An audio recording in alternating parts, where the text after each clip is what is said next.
پسې زه بلنه ورکوم زمونږ ډېر نوجوان زلمی لیکوال عارف لیوال صاحب هغه ته بلنه ورکوم چې هغه خپل کلام وړاندې کړي. عارف لیوال. څومره د خوند خلک دي، د هر پیوند خلک دي، په مرګ مې نشي پیرزو، دا خو د ژوند خلک دي.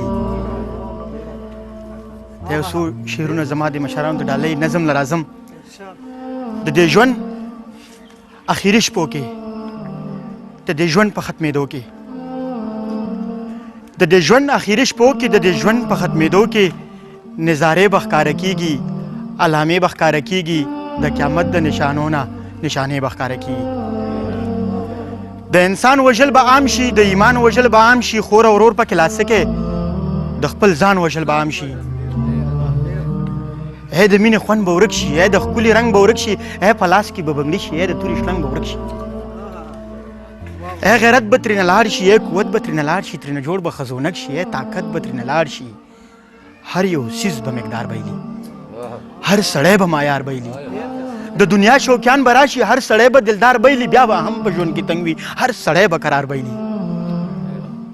د دې ژوند اخري شپو کې، د دې ژوند په ختمېدو کې فحاشي به پیدا کېږي، بې شرمي به پیدا کېږي، د عزت پروا به نه وي، بې عزتي به پیدا کېږي، ننګیالي به ټول پناه شي، نرخزي به پیدا کېږي.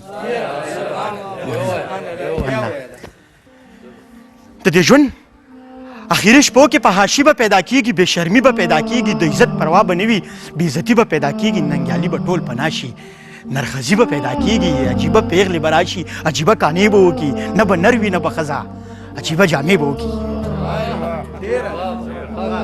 عجیبه پیغلې به راشي، عجیبه کانې به وکړي، نه به نر وي نه به ښځه، عجیبه جامې به وکړي، پخوانۍ پیغلې به نه وي، ملالۍ پیغلې به نه وي، د پښتو په جامه پټې پښتنۍ پیغلې به نه وي، یو ناسور به را پیدا شي، یو دستور به را پیدا شي، څوک چې څومره بې شرمېږي بس عزت به سوا کېږي.